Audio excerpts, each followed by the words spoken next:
Point virgule. Pour tout savoir et tout comprendre sur les différents sujets, société, politique, culture, environnement, des thématiques sont abordées pour faciliter votre compréhension. Point virgule, la lucarne qui vous apporte un plus. Point virgule, retrouvez-nous sur nos réseaux sociaux, Facebook, Twitter, pour découvrir le contenu intéressant de nos podcasts. Point virgule. Bienvenue dans Point virgule. Notre équipe est ravie de vous retrouver pour une nouvelle thématique qui vous permettra d'en savoir plus. Dans tout pays, les questions liées au paiement des impôts sont sujets à polémique du fait de la non-compréhension des citoyens qui, pour la plupart, se posent des questions sur à quoi servent ces prélèvements d'impôts par l'État. Le gouvernement du Bénin, dans sa logique de permettre à l'économie béninoise de se mettre en phase avec les réalisations en vue, met un point d'honneur sur le paiement à bonne date des impôts par les citoyens. Ces impôts jouent certainement un rôle capital en ce sens qu'ils permettent à l'État de faire face à certaines charges. À quoi servent réellement les impôts ? C'est la grosse question à laquelle nous allons répondre dans ce numéro de Point virgule afin d'apporter des éléments de compréhension à vous qui nous suivez. Mais avant d'entrer de plein pied dans le sujet avec mon invité du jour, nous faisons un tour dans la rue pour prendre l'avis des riverains. C'est le micro-trottoir. Point virgule, le micro-trottoir. Comme tout bon citoyen, il est important de payer ses impôts, juste pour faire avancer les choses dans un pays. Il est crucial d'honorer à ce que nous allons appeler nos droits et devoirs. Nous sommes dans un temps où les choses doivent évoluer. Donc je ne crois pas que l'État soit en train de trop peser sur la population. Parce que bon, c'est toujours pour le bon déroulement, le bon fonctionnement des choses dans le pays. Parce que bon, si nous prenons l'exemple des voies qu'on est en train de faire, des initiatives que l'État est en train de mettre en place, avec toutes ces choses-là, si nous ne payons pas les impôts, alors comment est-ce que ces choses-là pourront aboutir ? Donc il faudra que chaque citoyen prenne les taureaux par les cornes et vraiment aider le gouvernement à faire avancer notre pays. Pour être franc, souvent moi je ferme mon atelier parce qu'il y a des gens qui appellent et disent que les gens d'impôts viennent, donc on ferme les boutiques. Même bon, parfois quand on nous surprend on paye, mais c'est pas trop bien. On doit payer, mais moi je suis un coiffeur par exemple et par jour, je sais combien je gagne. Vous voyez, maintenant, quand on vient nous demander de payer une somme, je ne sais pas, ça dépasse un peu quoi. Bien, si c'est les choses de 500 000 francs, là, on peut vite payer. On essaie de gérer en fait. Il y a des gens qui font de petites choses, mais quand ils viennent, c'est pour demander de grosses sommes. Moi, par exemple, le niveau, je suis dans le commerce, par exemple, ne peut pas faire à ce que je paye une grande somme. Il y a même des gens qui fuient à cause de ça. Et ils sont obligés de fermer. Donc, il faut qu'ils revoient ça. Parce que les enfants vont manger à la maison. Tout le monde sait que c'est toujours exagéré. L'impôt, c'est exagéré. Bon, que le gouvernement travaille de ce côté, il essaie de regarder un peu comment il peut réduire les marges de paiement. Parce que, bon, pour une petite boutique de 4 mètres sur 5 qui vend les divers et on vient nous demander une somme colossale, bon, c'est pas trop bien. Je pense que c'est exagéré parce que payer l'impôt, c'est pas du tout facile. Et on dit qu'il n'y a pas l'argent dans le pays, mais malgré ça, on dépense, on paye des impôts, pas possible. On n'est pas à l'aise de payer quand même, ça ne nous arrange pas de payer. En réalité, c'est vrai qu'on peut payer l'impôt, mais l'État doit revoir cette façon de payer l'impôt pour diminuer un peu. Là, nous aussi, on serait à l'aise de le faire. À l'écoute de ce micro-trottoir, on se rend compte que beaucoup ne savent réellement pas à quelle fin sont destinés les impôts prélevés chez chaque citoyen. Il est donc important d'avoir l'avis d'un spécialiste sur la question et c'est pour cela que nous recevons aujourd'hui M. Donald Sonombiti qui partage avec nous ses connaissances sur le sujet. Bonjour M. Donald Sonombiti. Je commence d'abord par saluer nos auditeurs et les internautes qui manifestent de l'intérêt à suivre cette émission sur les différents canaux digitaux. Moi, on m'appelle Donald Sonombiti. Je suis inspecteur des impôts et par moment, j'exerce aussi dans le domaine de la formation, le tout toujours en lien avec les thématiques liées à la fiscalité. Alors dites-nous, comment est structuré le système fiscal béninois? Alors, il faut déjà que cela soit très clair dans l'esprit de tout le monde que les impôts n'ont qu'une seule finalité, laquelle est de permettre à l'État de disposer des ressources financières qui lui permettent de faire face aux dépenses que nous allons appeler les dépenses collectives. Dépenses collectives qui peuvent recouvrir des dépenses comme celles de la diplomatie, comme celles de l'éducation nationale, comme celles liées ou relatives à la sécurité, etc. Alors, pourquoi est-ce qu'il va être nécessaire de mettre en place une certaine structuration? Il va être nécessaire de mettre en place une certaine structuration parce que les citoyens qui sont dans le pays ne disposent pas des mêmes natures de revenus, des mêmes natures de propriété, des mêmes habitudes de consommation, etc. Alors, le système fiscal va être structuré autour d'abord des impôts que nous allons appeler des impôts sur le revenu. C'est-à-dire, lorsque vous exercez une affaire et que celle-ci vous procure un revenu donné, ça peut être un bénéfice. Lorsque vous êtes dans un emploi salarié, lorsque vous disposez d'un certain nombre de revenus, alors il y a d'abord les impôts sur le revenu. Nous pourrons y revenir et donner plus concrètement les noms de ces impôts. Mais retenons d'abord qu'il y a d'une part les impôts sur le revenu. Ensuite, nous avons les impôts sur les propriétés. Les impôts sur les propriétés qui recouvrent à leur niveau tout ce qui peut être impôt qui touche la simple propriété d'un bien immeuble, que cela soit bâti ou non. Donc nous allons ranger une deuxième catégorie que nous allons appeler les impôts sur la propriété. Et puis en dernier lieu, il conviendra aussi d'évoquer ce qu'on appelle les impôts sur la consommation. Impôts sur la consommation, c'est-à-dire lorsque vous entreprenez de dépenser dans une nature donnée de biens, l'État va y grever un certain nombre de taxes que vous allez simplement payer de façon tout à fait indolore sans sentir cela. Au-delà de cette première structuration que je viens de décliner, on peut retourner la question sous une autre perspective, voir à qui profite l'impôt qui ressort, qui est payé, dans quel budget la ressource qui provient de cet impôt va atterrir. Et donc on peut aussi tenter une deuxième structuration en disant que nous avons d'une part les impôts d'État et nous avons d'autre part les impôts locaux. Impôts d'État, ça veut dire que c'est l'État central qui profite, qui utilise le produit de cet impôt, alors que si on dit impôts locaux, ça veut dire que ce sont les collectivités territoriales, les communes, les municipalités qui viennent donc utiliser ces ressources pour mettre à notre disposition des biens et services de façon plus ou moins rapprochée. On est curieux de savoir qu'est-ce qui explique en clair la disparité énorme au niveau des revenus d'impôts entre les pays développés et les pays émergents. Pour ma part, à mon avis, je dirais qu'il y a globalement trois causes. La première cause, c'est en termes de potentiel fiscal. Vous n'êtes pas sans savoir que le patrimoine foncier d'une ville comme Paris, comme Washington, n'est pas comparable au patrimoine foncier qui existe à Cotonou. Donc, si on tente de lever des impôts sur ces biens, convenez avec moi que il y a donc plus d'impôts à prélever dans ces grandes villes, à Paris, à Washington, à Dakar, etc., qu'à Cotonou. Donc, il se pose un problème de potentiel fiscal. Même chose en termes de revenus. Le niveau des salaires dans les grandes villes, dans les pays développés auxquels nous pouvons faire allusion n'est pas le même niveau de revenus que les revenus perçus par les Béninois.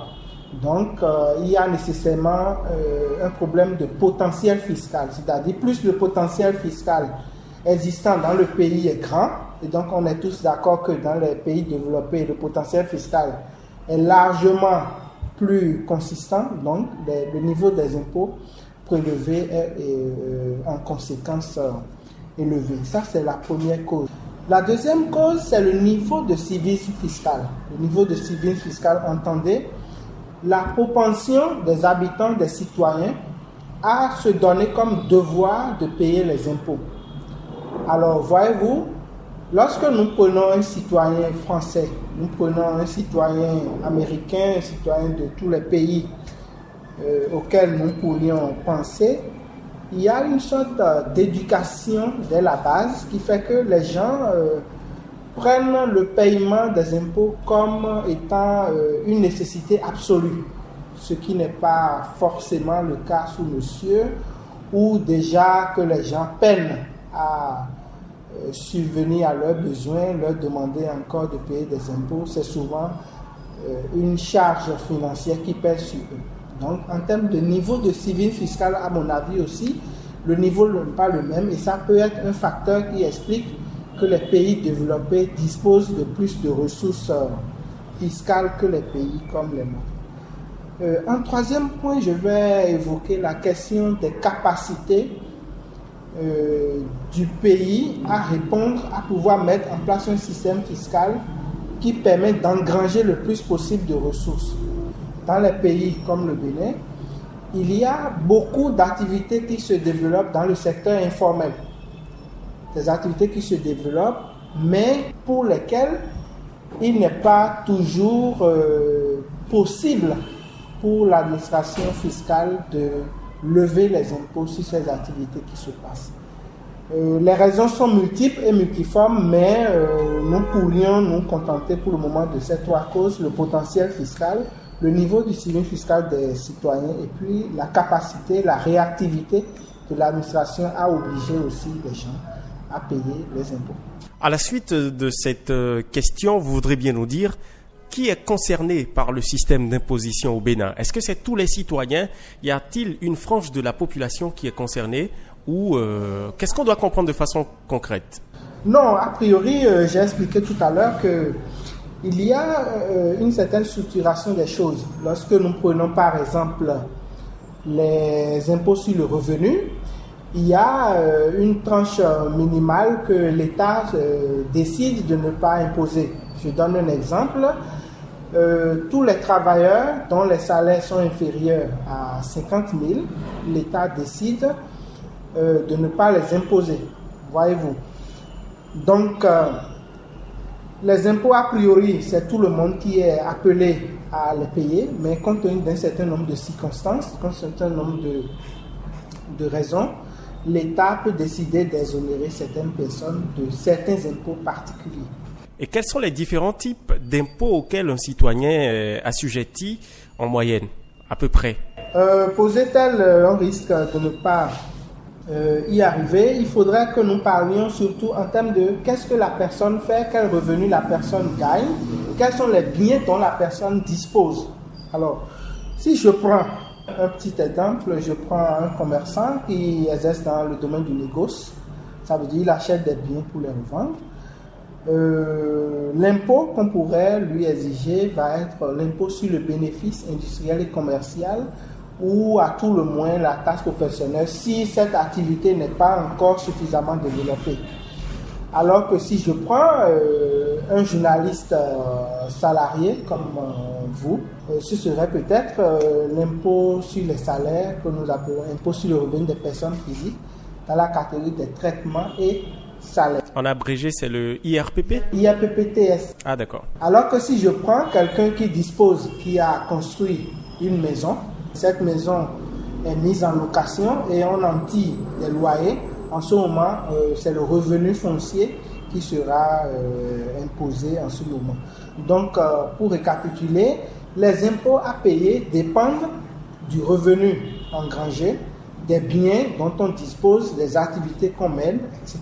Alors, je constate quand même qu'on aborde beaucoup de points ou beaucoup d'aspects de cette question liée au paiement des impôts. Ces aspects-là qui sont sûrement d'un intérêt capital pour ceux-là qui nous écoutent. L'autre question, je suis encore plus curieux, qu'est-ce qui est imposable pour une personne physique? Qu'est-ce qu'on peut imposer à une personne physique? Parlant d'impôts.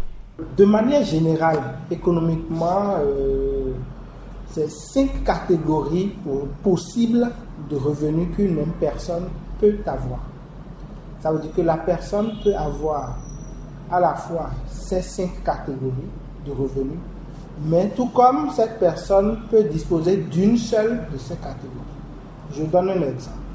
Je suis un commerçant, donc j'achète des biens que je revends pour réaliser un bénéfice. En ce moment, les impôts qu'on pourrait m'exiger, ce seraient les impôts sur mon bénéfice industriel ou commercial. Je vais payer cet impôt et je suppose qu'après avoir payé ces impôts, je dispose encore de liquidités et j'ai construit une maison. Alors, j'ai loué cette maison. L'impôt sur le revenu foncier va se superposer maintenant à ma première catégorie pour laquelle j'avais été déjà imposé. Je suppose que toujours disposant de revenus, je me suis porté vers une banque et j'ai fait un dépôt à terme. Donc j'ai déposé mon argent pour que, à échéance donnée, des intérêts me soient servis.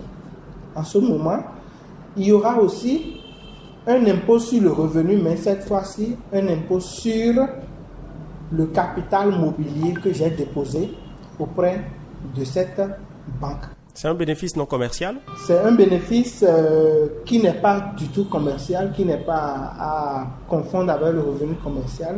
On dit revenu de capital mobilier. Ah, d'accord. Le RCM? Le RCM, merci.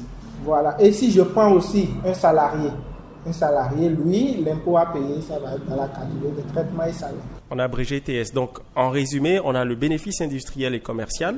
Commercial qui s'applique aux personnes qui font le négoce. Si je suis un expert comptable, je suis un consultant qui vend essentiellement la science que j'ai apprise à l'école, dans un but lucratif, je serai maintenant considéré comme non commercial, exemple un avocat. Ah, d'accord. Alors, qui décide du taux de taxation? C'est la question aussi à laquelle on va essayer de répondre. Qui est-ce qui décide du taux? Parfois, vous entendez prélèvement AIB 3%, vous entendez 18% TVA, etc. Qui décide de ces taux-là? Vous savez que dans notre pays, il y a un certain nombre de pouvoirs qui sont structurés. Il y a l'exécutif, il y a le législatif, etc.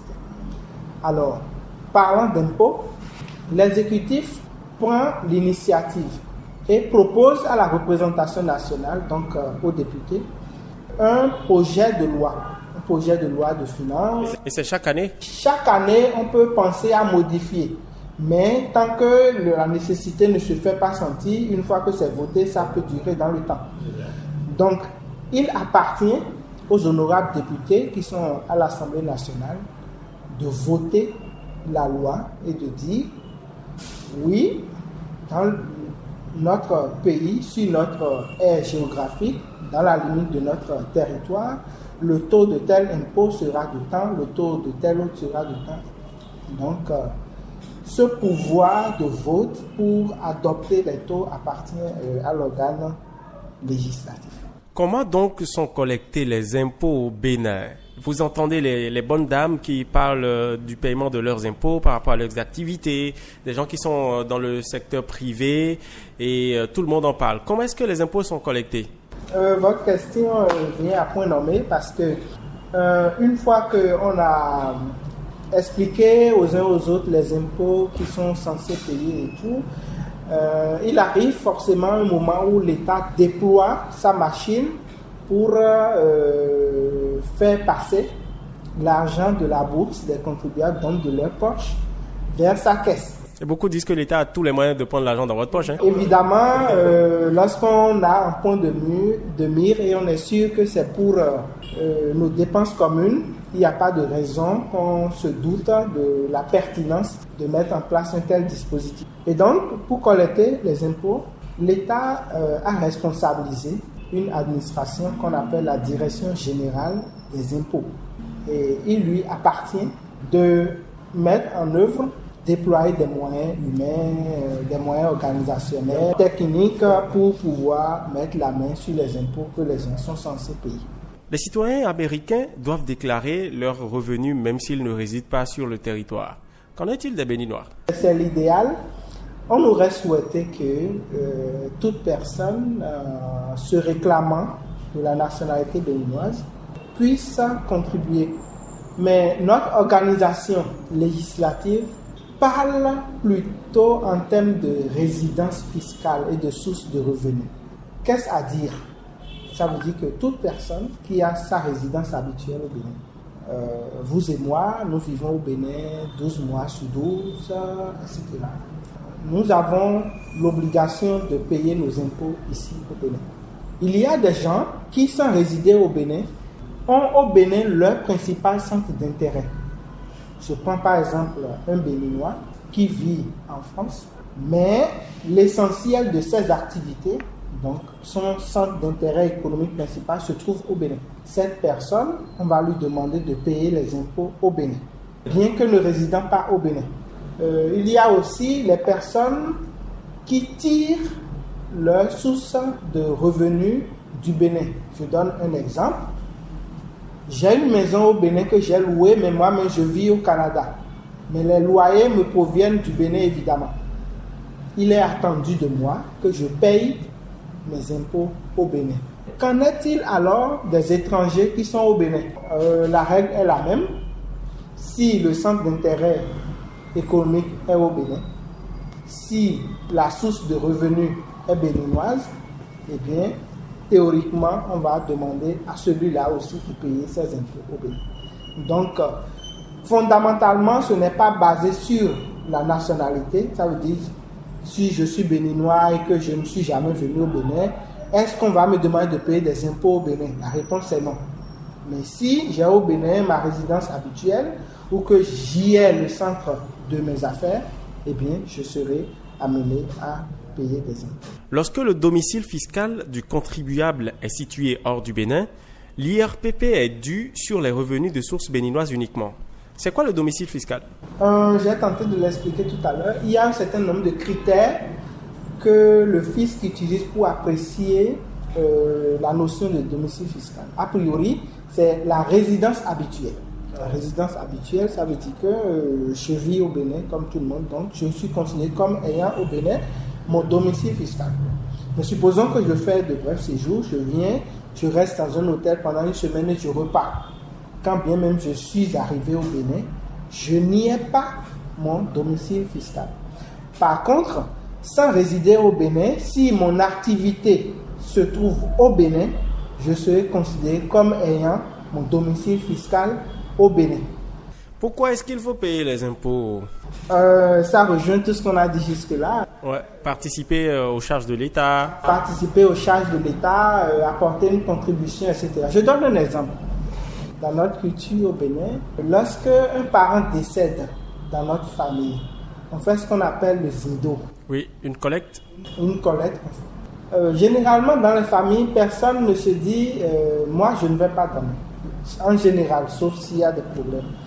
Donc, tout le monde est presque unanime pour dire quand il s'agit de faire des dépenses communes, on doit pouvoir mettre ensemble les moyens. C'est presque exactement la notion de l'impôt. Si on voit que pour assurer notre propre sécurité, on ne va pas demander que chaque Béninois aille payer son gendarme. On ne va pas demander que chaque Béninois aille créer son école. Que chaque Béninois aille organiser pour lui-même ses examens scolaires. On ne va pas demander que chaque Béninois crée son hôpital ou bien paye le salaire du docteur. Donc, tout ce qui est charge commune, il n'y a que par l'impôt qu'on peut y apporter une réponse financière. Et c'est en cela que l'impôt est perçu. Comment est-ce qu'il faut payer ces impôts? Est-ce qu'il faut attendre forcément que l'État envoie des gens chez nous pour nous réclamer les impôts? Non, au moment où il faut attendre que l'État envoie des gens, c'est souvent trop tard. L'État a déjà aménagé la loi qui dit quelle est la nature d'impôt qui vous revient. Et si déjà vous connaissez la nature d'impôt qui vous revient, vous devez aussi savoir à quelle échéance il faut se porter vers l'État pour pouvoir payer cet impôt.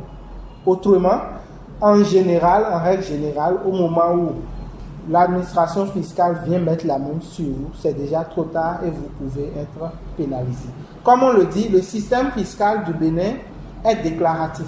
Dès lors que vous exercez une activité, il vous appartient de vous faire connaître du fisc. Dès lors que vous gagnez un revenu sur un loyer, il vous appartient d'aller déclarer. Lorsque vous avez une maison etc., il vous appartient d'aller déclarer cela. Est-ce que c'est pas cela qu'on appelle la déclaration d'existence? Pas tout à fait. La déclaration d'existence, c'est une partie qui existait. Il s'agissait essentiellement pour le créateur d'entreprise d'aller dans un certain délai auprès du service des impôts, souvent c'est 30 jours, d'aller dire j'existe, et ça déclenche une machine où on vient constater où est votre siège, etc. Et ce machin. Les choses ne sont plus telles maintenant. Le fisc se donne les moyens de vous connaître, mais ça ne veut pas dire que vous n'êtes pas attendu. Bien sûr. Alors, il y a l'identifiant fiscal unique qui entre en ligne de compte lorsque vous faites connaître de l'administration fiscale. À quoi est-ce qu'il sert ce numéro, le numéro IFU, ou est-ce qu'il est confidentiel aussi? Non, on ne peut pas dire que l'identifiant fiscal est confidentiel parce que il doit être fourni dans toutes les relations d'affaires que vous avez. L'identifiant fiscal unique, c'est un peu comme à quoi je peux le comparer. Votre numéro d'identité chez les impôts? C'est ça. C'est ça qui vous donne une identité chez les impôts. On vous dit, telle personne, on le connaît comme étant numéro tant. Donc, c'est une formalité qu'il faut faire, se doter de ce numéro. Et ce numéro va être exigé maintenant par tous les tiers avec qui vous serez en relation d'affaires. Alors, le numéro, il n'est donc pas confidentiel, mais qu'est-ce qui se passe si un citoyen n'a pas son numéro d'identifiant fiscal unique? Il paye quand même ses taxes ou comment? Il va payer ses taxes, non seulement il va continuer par payer ses taxes, mais il sera à un moment donné un peu comme pénalisé. Je m'explique. L'administration fiscale accorde un point d'honneur à l'identifiant fiscal unique parce qu'elle a besoin de connaître tout. Alors, toute personne qui ne ferait pas tout pour avoir ce numéro, alors on va appliquer un système de bonification des taux qui va finalement contraindre celui-là à venir. Par exemple, si vous avez le numéro IFU, le taux de votre AIB serait 1%. Par contre, quelqu'un qui n'a pas ce numéro-là, son taux pourrait être de 5%. Donc, faisant le différentiel, la décision est vite prise de pouvoir venir se faire immatriculer. Dans certains pays, Monsieur Sonombiti, il existe un système de déclaration d'impôt avec des procédures de remboursement ou même, pour aller plus loin, de facturation. Comment fonctionne le système d'impôt au Bénin? L'impôt au Bénin, le système fiscal du Bénin est déclaratif. Ça veut dire qu'il vous appartient de déclarer vos revenus, vos biens, etc., de liquider même, dans la plupart des cas, le montant de l'impôt que vous aurez à payer. Et donc, vous payez. Et par la suite, l'administration pourra organiser un contrôle pour vérifier votre sincérité, pour s'assurer que non, ce monsieur, il a fait une déclaration tout à fait exacte, tout à fait sincère, et donc on peut le croire sur sa bonne foi. Est-ce que le Bénin dispose alors, au regard de vos explications, de mesures de réduction d'impôts ou d'octroi de crédit d'impôt? Qu'est-ce qui est fait dans ce sens? Oui, il y en a pas mal. Je ne vais pas sous-citer, mais je me fais le devoir de porter quelques-unes de ces mesures à votre connaissance. Voyez-vous, si vous êtes un jeune créateur d'entreprise, l'État dit, pour vos 12 premiers mois d'exercice de l'activité, vous n'avez pas de taxe professionnelle à payer. Mais il y a un montant minimum qu'on paye aujourd'hui? Non, aujourd'hui, sur les 12 premiers mois, la taxe professionnelle à payer est de 0. C'est un mécanisme pour aider l'entreprise à croître, à grandir, avant de pouvoir commencer par lui exiger de contribuer.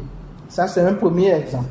Je donne l'exemple d'une entreprise qui a eu le courage de recruter des jeunes pour leur premier emploi et qui les a déclarés à la CNSS. Pour ce genre d'entreprise aussi, il y a un système de réduction d'impôts qui leur est accordé. Je donne aussi un autre exemple, cette fois-ci en matière d'impôts sur les biens, sur le foncier. La loi nous permet, pendant 3 ans après la construction définitive ou l'utilisation de notre maison d'habitation, de ne pas payer les impôts sur 3 ans. Donc tout ça, ça fait partie des facilités qui sont accordées, ne serait-ce que pour aider les gens à souffler un peu. Je ne finirai pas de citer les exemples, il y en a tellement. L'idée, c'est peut-être au cours d'une prochaine émission de développer particulièrement ce thème pour que nos auditeurs puissent être mieux éclairés sur ces aspects. Alors, particulièrement, tout comme dans certains pays, est-ce qu'au Bénin, il y a des mesures sociales pour les foyers qui n'ont pas un grand revenu, des foyers à faible revenu, à l'instar de plusieurs pays occidentaux, des gens qui ne gagnent pas vraiment d'argent? Oui, je vous ai donné tout à l'heure l'exemple des travailleurs qui perçoivent moins de 50 000. Ceux-là ne payent rien au titre des traitements et salaires. C'est un exemple. Je prends l'exemple d'un foyer qui a des enfants à charge. Il y a des réductions d'impôts qui sont consenties pour cette catégorie de personnes également. Donc, ce genre de dispositif ne manque pas. On peut peut-être envisager de les développer comme d'autres pays le font, mais à la base, des réflexions existent quand même en la matière. Voilà qui est bien dit. Est-ce qu'il y a des sanctions prévues pour quelqu'un qui ne paye pas ses impôts? Doit-on le jeter en prison? Qu'est-ce qu'on fait de lui? Un citoyen qui ne paye pas ses impôts? On est tous d'accord qu'il n'est pas un bon citoyen, mais quelle est la sanction qu'on pourrait lui infliger?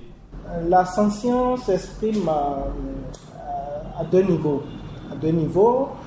Je suppose que le contribuable concerné, le citoyen concerné, n'a pas du tout déclaré. Il n'a pas du tout déclaré, ou bien exprès, il a minoré ce qu'il devrait déclarer. Parce que vous savez mieux que moi qu'un impôt, forcément, ça réduit votre pouvoir d'achat. Donc on peut très vite, si on ne fait pas un petit effort, ne pas déclarer son revenu ou bien minorer la déclaration. Dans ce cas, nous appliquons ce qu'on appelle une pénalité. Une pénalité dont le taux ou bien la quotité va varier en fonction de la nature de l'impôt qu'on n'a pas sainement payé. Dans un autre ordre, on peut bel et bien déclarer son impôt, mais ne pas tout de suite avoir les moyens de pouvoir payer, puisque le but ultime, c'est de faire passer l'argent de votre poche vers la caisse de l'État. On va peut-être vous appliquer ce qu'on appelle des majorations d'impôt. Ces taux également, en général, c'est 10%, mais c'est variable, c'est modulable en fonction de l'impôt considéré, du contribuable qu'on a en face et du degré de l'incivisme ou du degré de la poursuite. Donc, en clair, il y a des sanctions qui sont prévues pour les citoyens qui ne payent pas leurs impôts. Évidemment, il y a des sanctions. Ça pourrait aller à des peines d'emprisonnement? C'est prévu qu'on aille jusqu'à la contrainte par corps. Mais à ma connaissance, de telles mesures ne sont pas encore appliquées. Mais je connais l'exemple des saisies-attributions qui se font régulièrement. Je donne un exemple. Le fisc se rend compte que sans avoir payé les impôts, vous disposez des avoirs dans une banque, dans un établissement financier, etc. Le fisc peut bel et bien aller saisir dans les mains de cette institution bancaire, de cet établissement, vos avoirs. Même si c'est un compte personnel? Même si c'est un compte personnel et qu'on a les preuves suffisantes que c'est l'argent qui devait revenir à l'État qui est distrait. Je donne aussi un exemple qui pourra peut-être vous étonner. Vous avez un locataire qui vous paye régulièrement des loyers, mais vous vous permettez de ne pas régler votre impôt sur le foncier. Il est aussi également des prérogatives, des droits du fisc, de demander à ce locataire-là de pouvoir payer directement à sa caisse et ces paiements faits viennent directement à l'acquis de votre personne. Bien sûr. Est-ce qu'il est trop tard pour commencer à payer les impôts? Il n'est jamais trop tard, évidemment, il n'est jamais trop tard. On dirait peut-être qu'il vaut mieux toujours payer, avoir un comportement fiscal sain. Et est-ce qu'il y a des mesures mises en place par l'État pour encourager le Béninois à toujours payer ses impôts? Ça peut s'exprimer en termes d'infrastructures auxquelles on peut prétendre. Je donne un exemple, le programme d'asphaltage qui est en cours, les écoles qui fonctionnent, etc. Socio-communautaires, les marchés, etc., qui sont en construction. Rien qu'à voir ces réalisations, on peut se dire, il faut que j'apporte ma pierre à l'édifice. Qu'en est-il des arriérés? Ceux qui ont des arriérés, en général, se portent vers l'administration fiscale, présentent la réalité de leur situation. Si c'est une indigence définitive, on peut penser même à faire une demande pour être totalement... on va décharger ces impôts-là de votre... C'est-à-dire, on va procéder à soit on va modérer ce que vous devez ou bien on va simplement annuler ce que vous devez. Ça, c'est un cas d'indigence avérée, presque définitive. Je donne l'exemple d'un vieillard aveugle pensionnaire qui n'a qu'une seule maison. On peut penser à ça. Mais si par exemple j'ai des arriérés, mais que je n'ai pas une situation particulière d'indigence, eh bien je peux aller négocier ce qu'on appelle un échéancier. C'est-à-dire, je prends l'engagement que tout de suite je paye une certaine part et le reste j'échelonne sur une certaine durée qui est négociée dans un encadrement réglementaire. Le Bénin traverse une phase de digitalisation ou de numérisation des services liés à son administration. À quand la numérisation du processus d'imposition au Bénin? À quand la numérisation du processus, je dirais que c'est un processus qui est déjà en cours. Lorsque vous demandez aujourd'hui aux entreprises qui font un chiffre d'affaires de plus de 50 millions et qui sont à Cotonou, Calavi et environ, elles vous diront que déjà elles souscrivent leurs déclarations en ligne et qu'elles payent leurs impôts en ligne. Et puis il y a aussi les factures normalisées. Je prends par exemple les particuliers qui payent ce que nous appelons en griffe les vignettes. On a commencé déjà à payer cela par les moyens digitaux, mobile money, etc. Donc la digitalisation n'est pas encore à son comble. Elle n'est pas encore suffisamment développée, mais il y a des progrès suffisamment éloquents, sensibles en la matière qu'on peut noter. Je suis un citoyen et je voudrais en savoir plus sur tout ce que nous avons dit sur ce thème lié aux impôts. Où est-ce que je dois trouver la bonne information? La bonne information se trouve déjà en se déplaçant auprès des services des impôts. Je donne un exemple. Vous voulez avoir un interlocuteur particulier sur une thématique qui vous concerne. Vous pouvez aller dans votre centre d'impôt. Vous pouvez aller à la direction générale. Il y a un service qui est appelé cellule de service aux contribuables qui est dédié spécifiquement à la réponse aux préoccupations des contribuables. Tout comme vous pouvez aller dans le centre des impôts qui est le plus proche de vous pour avoir ces informations. Il y a aussi les canaux digitaux de la Direction générale des impôts sur Facebook, sur Internet, etc. Vous pouvez avoir toutes ces informations. Monsieur Donald Sonombiti, j'avoue qu'on a passé du bon moment avec vous à aborder ce thème lié au paiement des impôts par les citoyens. Merci. Merci, c'est moi qui vous remercie. Je remercie nos auditeurs. Nous espérons, chers amis auditeurs, que vous en savez un peu plus sur l'importance et le rôle que jouent les impôts dans le système économique béninois. En tant que bons citoyens, nous devons nous atteler à payer régulièrement nos impôts. Bien sûr, cela constitue notre contribution au développement de notre pays. Un pays développé est d'un intérêt capital pour le bien-être de chaque citoyen. Merci d'avoir suivi Point Virgule. Nous avons apprécié ce temps passé avec vous. N'oubliez pas, Point Virgule est un programme conçu pour vous, disponible en podcast sur nos plateformes Studio.v, Facebook ou Twitter. Si vous avez des questions, lâchez-nous votre préoccupation juste en commentaire. Vous pouvez aussi partager avec nous vos suggestions pour l'amélioration de ce programme. Toute l'équipe de réalisation et de production vous remercie de votre attention à Point Virgule. Aboubacar Sadikou, c'est mon nom. Je vous souhaite de bien vous porter. À bientôt. Vous avez des questions à poser sur le sujet du jour? N'hésitez pas à nous les adresser sur nos pages Facebook et Twitter. Point Virgule, Studio.v. Point Virgule pour vous apporter un plus.